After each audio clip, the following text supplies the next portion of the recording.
ഇന്ന് കവർ ചെയ്യുന്ന topic endocrine സിസ്റ്റത്തിലെ ഫിയോക്രോമസൈറ്റോമ എന്ന് പറഞ്ഞൊരു ഡിസീസ് കണ്ടീഷനാണ്. അപ്പോൾ നമുക്ക് ഫിയോക്രോമസൈറ്റോമ എന്ന് വെച്ചാൽ നമ്മുടെ കിഡ്നിയുടെ മേലെ ലൊക്കേറ്റ് ചെയ്യുന്ന അഡ്രിനൽ ഗ്ലാൻഡിൽ ട്യൂമർ വരുന്ന കണ്ടീഷനാണ് ഫിയോക്രോമസൈറ്റോമ എന്ന് പറയുന്നത്. അപ്പോൾ ഈ അഡ്രിനൽ ഗ്ലാൻഡിൽ നമുക്ക് രണ്ട് ലെയേഴ്സ് ഉണ്ട്, അഡ്രിനൽ കോർട്ടെക്സും അഡ്രിനൽ മെഡുല്ലയും. ഈ അഡ്രിനൽ മെഡുല്ലയിൽ നമുക്ക് സെക്രീറ്റ് ചെയ്യുന്ന ഹോർമോൺസ് ആണ് എപ്പിനെഫ്രിനും നോർ എപ്പിനെഫ്രിനും. ഇവരുടെ മെയിൻ ഫംഗ്ഷൻ എന്ന് വെച്ച് കഴിഞ്ഞാൽ കാർഡിയക് കോൺട്രാക്റ്റബിലിറ്റി കൂട്ടുക, അതേപോലെ BP ഇൻക്രീസ് ചെയ്യുക. അപ്പോൾ ഈ അഡ്രിനൽ മെഡുല്ലയിൽ സെക്രീറ്റ് ചെയ്യുന്ന ഈ ഹോർമോൺസിന് നമുക്ക് കാറ്റക്കോളമൈൻസ് എന്ന ഗ്രൂപ്പ് നെയിമായിട്ട് കോൾ ചെയ്യാം.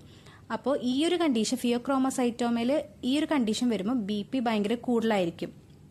അതെന്തുകൊണ്ടാണ്? എപ്പിനെഫ്രിന്റെ എക്സസീവ് സെക്രീഷൻ കാരണമാണ് BP കൂടുന്നത്.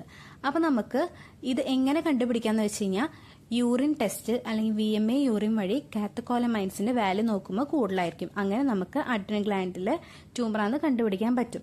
അപ്പോൾ ഇത് വരുമ്പോഴുള്ള കോംപ്ലിക്കേഷൻ എന്ന് പറഞ്ഞാൽ ഹൈപ്പർടെൻസീവ് ക്രൈസിസ്, ഹൈപ്പർ ടെൻഷൻ, പിന്നെ ECGയിൽ വേരിയേഷൻസ് ഉണ്ടാവും. ഹൈപ്പർടെൻസീവ് ക്രൈസിസ് എന്ന് പറഞ്ഞാൽ നമ്മുടെ BP 180/120 കൂടുതലായിരിക്കും. അപ്പോൾ എന്തൊക്കെ ഉണ്ടാവും? പ്രൊഫ്യൂസ് സ്വെറ്റിംഗ് ഉണ്ടാവും, ടാക്കിക്കാർഡിയ ഉണ്ടാവും, സിവിയർ ഹെഡേക്ക് ആയിരിക്കും പേഷ്യന്റിന്. അപ്പോൾ അങ്ങനെ ഒരു കണ്ടീഷൻ വരും. നമുക്ക് എങ്ങനെ മാനേജ് ചെയ്യാന്ന് വെച്ച് കഴിഞ്ഞാൽ നമ്മൾ BP കണ്ടിന്യൂസ് ആയിട്ട് മോണിറ്റർ ചെയ്യണം. അതേപോലെ തന്നെ സ്മോക്കിംഗ് ഒന്നും ചെയ്യരുത്. നമ്മൾ ഒരു PFE പോലെ പേഷ്യന്റിന് കൊടുക്കണം.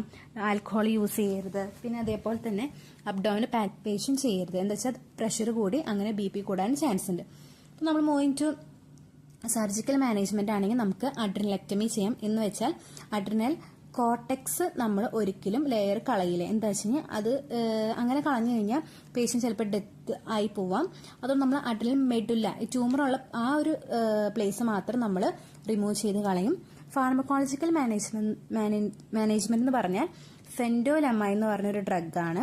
അതിന്റെ മെയിൻ ആക്ഷൻ എന്ന് പറഞ്ഞാൽ ഷോർട്ട് ആക്ടിംഗ് ആണ്. എന്ന് വെച്ചാൽ നമ്മുടെ BP പെട്ടെന്ന് കുറയ്ക്കാൻ സാധിക്കും. അതേപോലെ തന്നെ നൈട്രോപ്രൊസൈഡ്, അതും നമ്മുടെ റാപ്പിഡ് ആക്ടിംഗ് ആണ്. അത് നമ്മുടെ കാർഡിയക് കോൺട്രാക്റ്റബിലിറ്റി എന്ന് വെച്ചാൽ വാസോ ആ കൺസ്ട്രക്ഷൻ കുറയ്ക്കാനും അതേപോലെ തന്നെ നമ്മുടെ BP കുറയ്ക്കാനും സാധിക്കും. അപ്പൊ ഇത് രണ്ടാണ് നമ്മുടെ ഫാർമക്കോളജിക്കൽ മാനേജ്മെന്റ്.